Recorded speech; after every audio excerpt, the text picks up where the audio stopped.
80 years old, and I would like to relate some of my experiences of the past.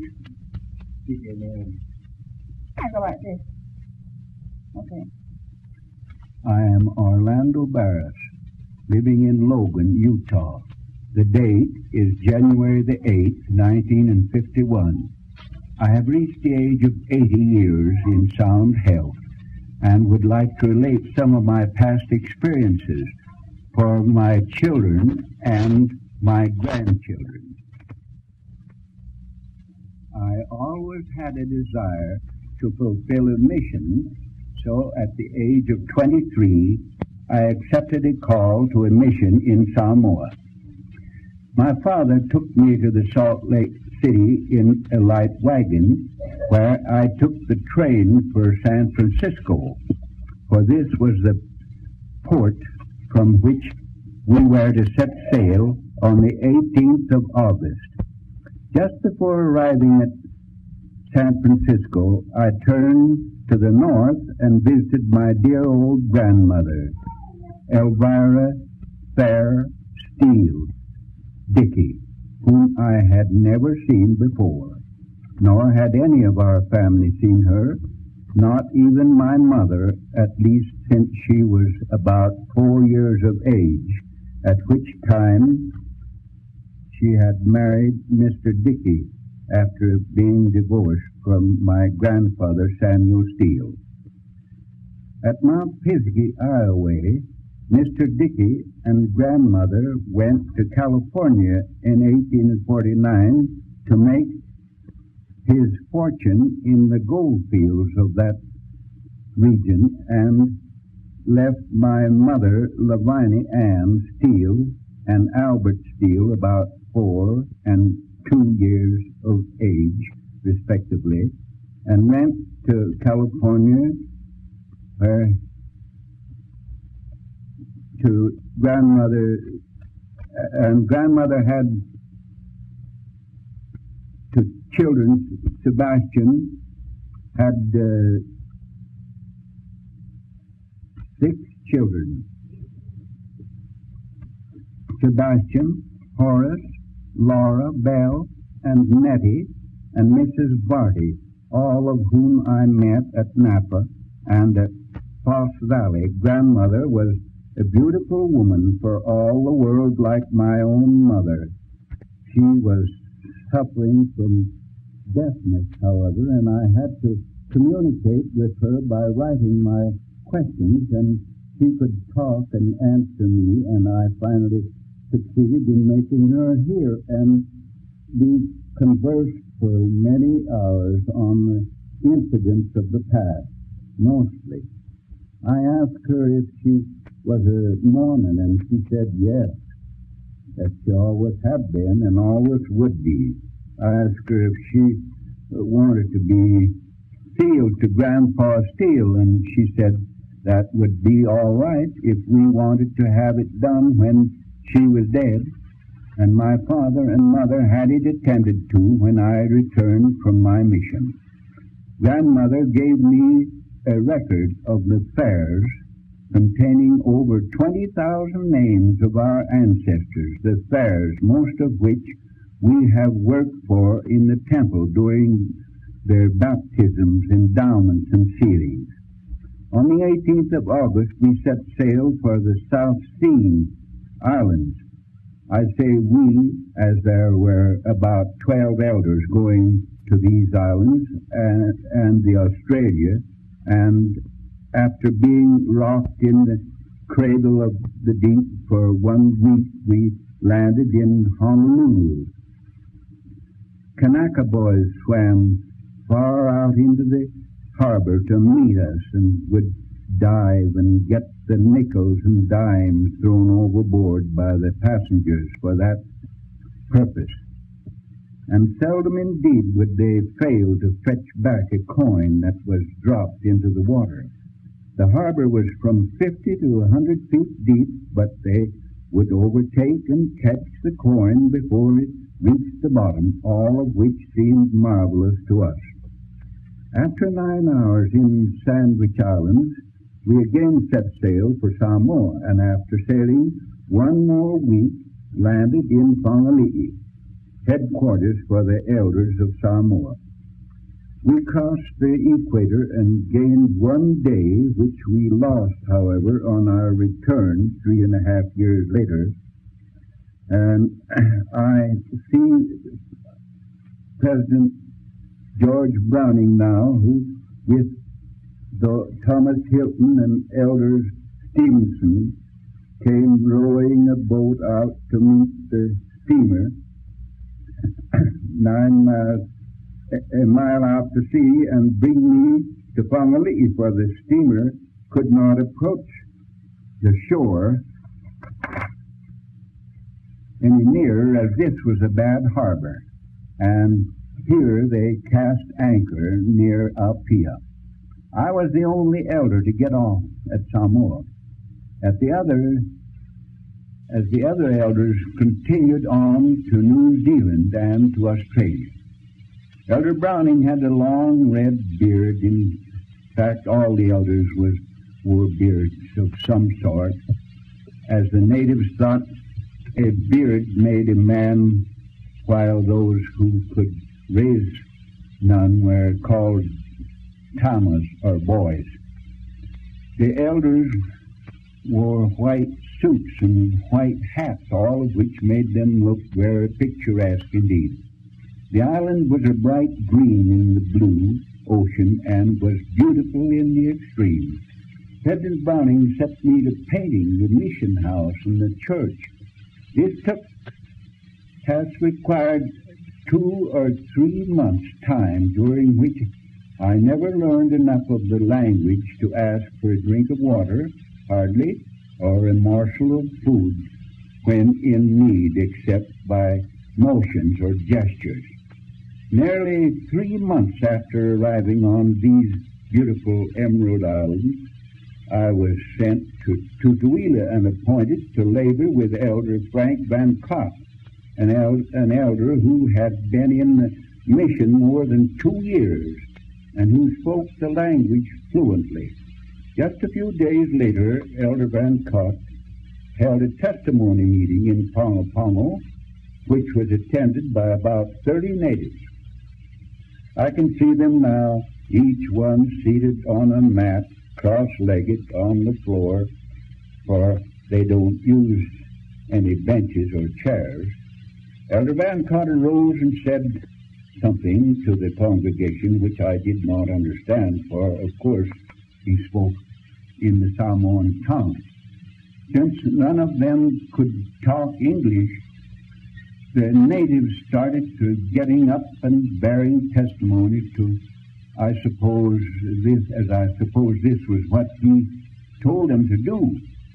Now, before leaving my hometown of Grantsville, I had been given a patriarchal blessing by Samuel Woolley, in which he said, "You shall be given the gift of the language, and shall speak it fluently."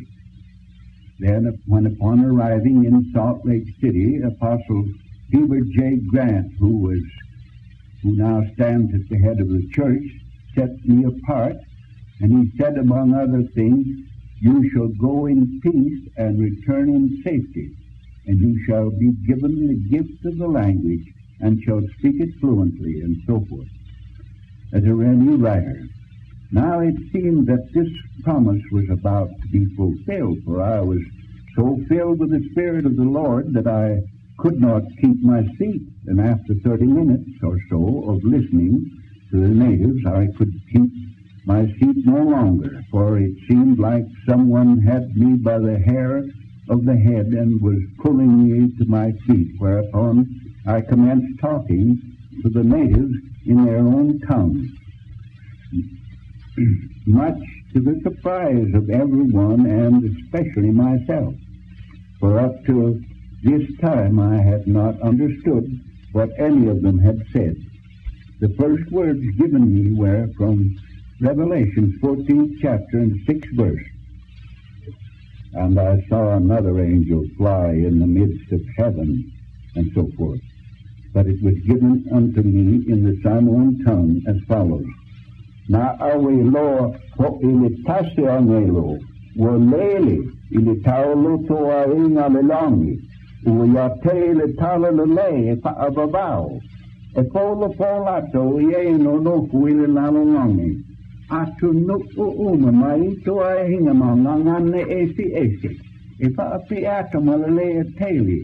Yo oto ifu atu ili atua, ma poa I atu ya te li inga. Awa lata mai li itu asu alana fa amasinoma. Ma itu atu ye na fa le langi ma le langi ma punga bai.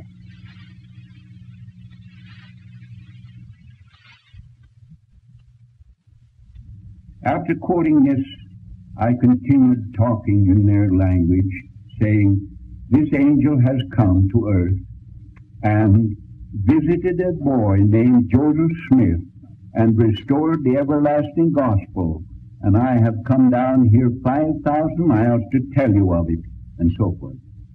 I spoke for 15 or 20 minutes and could have spoken any length of time, it seemed like, but the meeting was already protracted.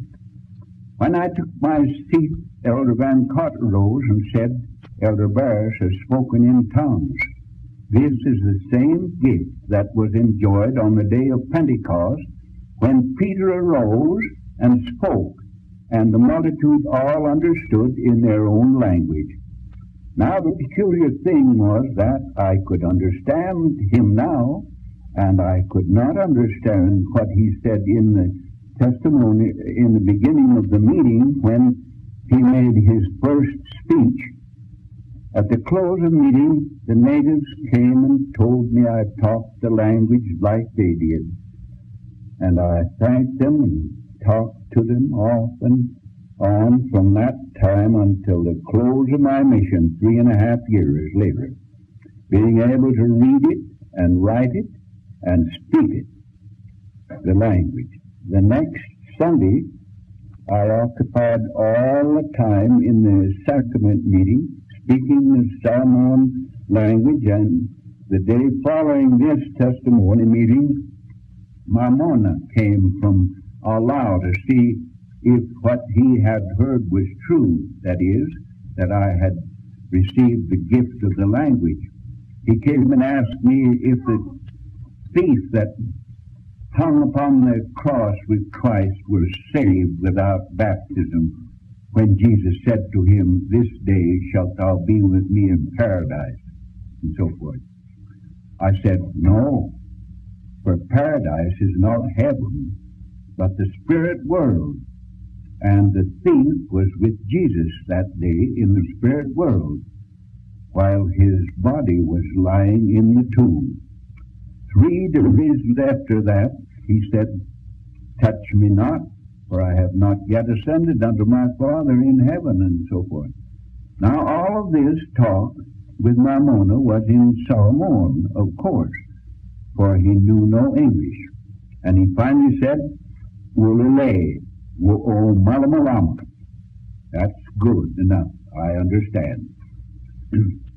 And thus there was fulfilled the promises made by the patriarch Woolley and by President Heber J. Grant that I should receive the gift of the language, and it has remained with me to this day. And upon returning home to Utah, I felt lost when called upon to speak in English, as I could speak much more fluently in the Samoan tongue. For God gave me the gift of the language, as his prophet had said he would.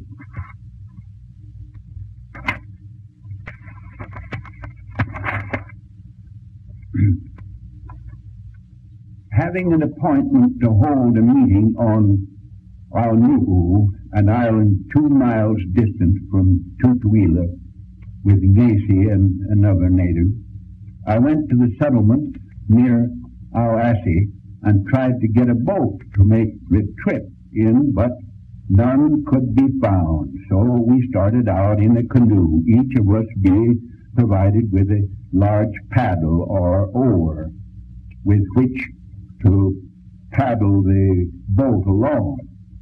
This canoe was about 2 feet wide and 12 feet long. In order to make this trip, we had to pass through the opening in the reef at Alassi. I might say here that the opening in the reef was caused by a freshwater stream or river coming down into the ocean. The coral polyp being unable to live in fresh water, a channel is formed to bring fringing reef into the open sea, and this opening must be followed by natives in going out or coming into the island. This opening in the reef is always a dangerous place because the breakers that roll over the reef make of it a roaring sea.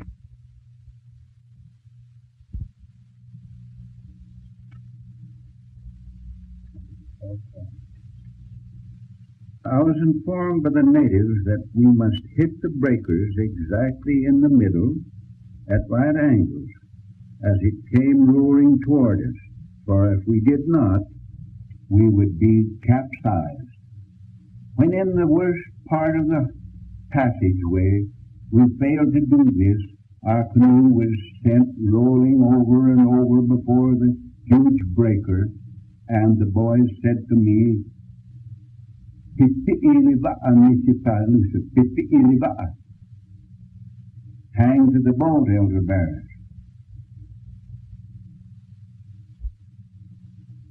But I thought myself quite a swimmer, having swam a mile across the Pongo Pongo harbor and returned without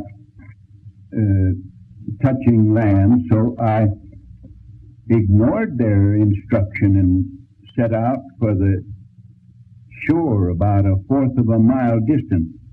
But after swimming with all of my might for 30 minutes or so, I discovered to my amazement that I was farther out to sea than when we were first capsized, whereupon I doubled my efforts and was soon exhausted and sunk down into the mighty deep. I was informed later that the current or tide or river was flowing out to sea at this point at the rate of about 3 or 4 miles an hour. Hence the dilemma I was in. I went down and down into the depths below, and I thought of my folks at home and wondered if they would ever recover my body, or would the sharks make short, quick work of me. I thought of my past life, and my memory was very active in those few moments that seemed to be my last. Finally, like a drowning man grabbing at a straw, I thought of the promise President Heber J. Grant gave me when he set me apart, saying, "You shall go in peace and return in safety." And I laid claim to this promise and uttered a few words of prayer in my heart, saying, "O God, deliver me." I immediately started coming to the top, but it seemed like I never would get there. As I was down deep in the water, it seemed as though the weight and pressure of the water would crush the life out of me. Sometimes the natives would come to the surface, bleeding from mouth and nose and ears after diving 50 feet or more, and I thought I now knew how they felt. Just as I searched the surface of the water, a great breaker picked me up and started for the shore with me as fast as a horse could run. A large fish swallowed Jonah, but a large breaker swallowed me and carried me to the shore about a fourth of a mile away, and it finally let me down onto a coral rock that was sticking above the water, and there I clung only a few rods from shore until I could get my breath and my life back again. And as I looked around, I could see my partners and others on the shore frantically motioning where which way I should come onto the shore. Of course, I followed the course they indicated out of the deep channel into the shallow water, where it was easy to make a swim and for the remaining few rods to shore. The first thing I did was to kneel on the sandy beach and thank my Heavenly Father for saving my life. And I told him that I would always bear testimony that he had snatched me from the bosom of the mighty deep and placed me safely on the land. For this is what he did, and I have always kept my promise and related the experiences whenever I and wherever I was, it was wisdom for me to do so. Natives were on the beach where I kneeled, but this made no difference. They were crying and wringing their hands, afraid to come out where I was in the opening in the reef. Yet many natives are able to swim 10 miles or more from one island to another in the open water, but not in the opening in the reef, which is like the rapids in a great river.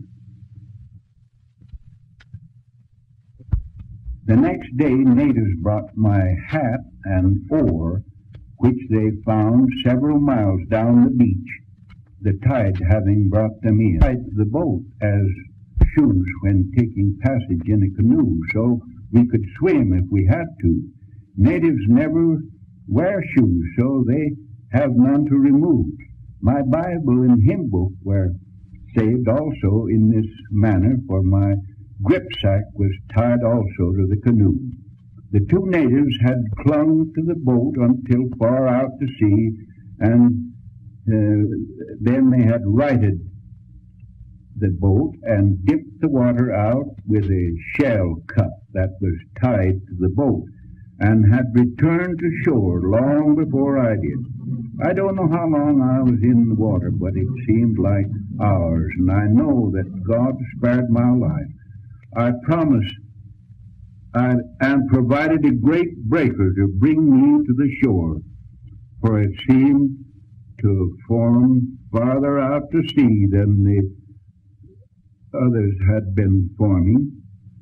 Perhaps he had something more for me to do in life, for this was more than 40 years ago, and I have since married and assisted my wife in raising 9 children, and we together filled another mission to southern states, to the Catawba Indians.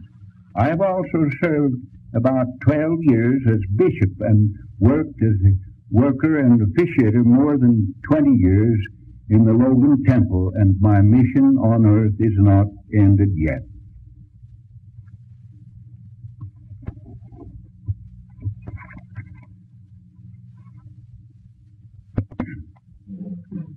I had an experience when on this mission to the Indians, which I will relate.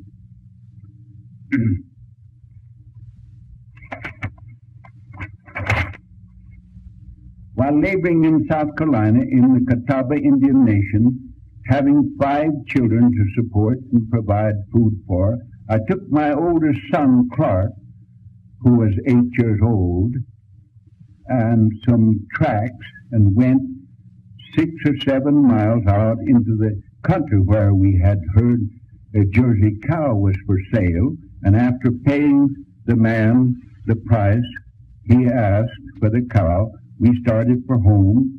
I was leading the cow and Clark was driving her, and we got along very well until night came on and the storm came also, and as we were not very familiar with the trails in the woods, when about 2 miles from the nation, we took the wrong trail that led to the left down into the swamps of the Catawba River, instead of taking one we should have taken that led to the right and up to the Catawba Indian village.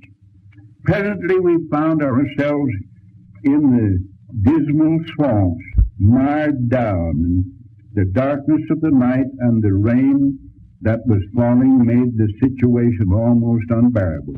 Finally, as the cow and calf began to mire down, Clark said, "Let's pray, Paul." And I said, "That's just what I was thinking about, son."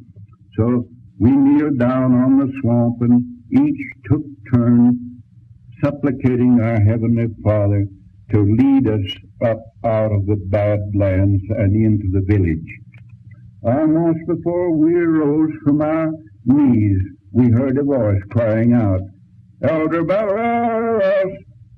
Elder Barrus!" Now the voice of an Indian in the darkness crying out might have startled some people, especially if the Indians were on the warpath, but not so with us, as we were lost in this dismal place on this dark night while trying to lead this cow and calf to our home. For we knew that the Lord had answered our prayer and had sent John Brown, an Indian, to lead us to the village which he had, for although we could see no trails in the darkness, we started toward the place where the voice was being heard and commenced shouting to him. And by keeping up a constant exchange of loud shouts, we were able, without any trail whatsoever, to travel the mile or so of forest that separated us, and were soon standing before the fireplace where we were able to thaw out and get dry and warm. For this was at Christmas time, and wife said, Brother Brown jumped up and said at that moment that we were praying, "I'm going to hunt elder bears." And this at the same moment that we were praying occurred. And in this manner did the Lord answer our prayer. Instead of coming and leading us in person, he sent a kind Indian immediately out to show us the way. While residing at Ponga with Elders Clough and Alman, we planned a trip to Alawa, 14 miles distant, and in going over this trail, when the tide was in, we had to pass along the side of a perpendicular cliff that faced the sea and is known as the Iron-Bound Coast, where the breakers pound themselves into spray, and the roar can be heard for a great distance. In order to pass over this trail, the natives had hewn steps in the solid rock along the shelf or shelves that appeared on this cliff overhanging the sea.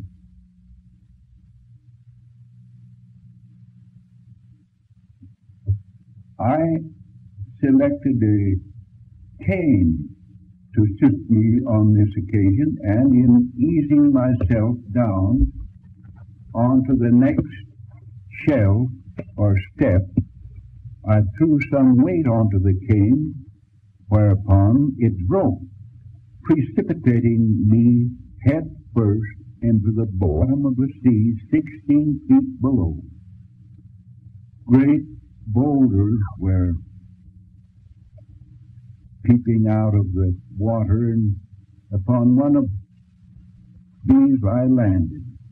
This would surely have been my last landing, I suppose, had not my grip sack full of clothes preceded me down the mountain and landed on the rock first, making a cushion for me to land upon, which I did with my chest and face.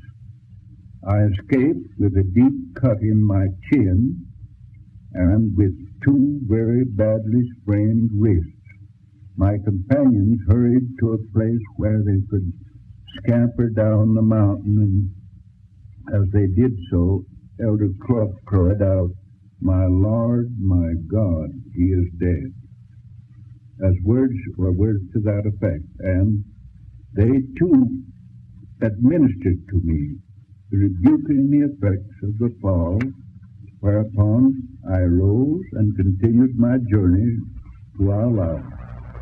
And of this I feel sure that the Lord made that gripsack to land first on Boulder to take the brunt of the fall, and in so doing he saved my life again, for it is. If it had not been so, I would have been dashed to pieces or crushed to death, as it was my chin was badly cut, and my wrists were severely sprained, and I carry the scar to this day.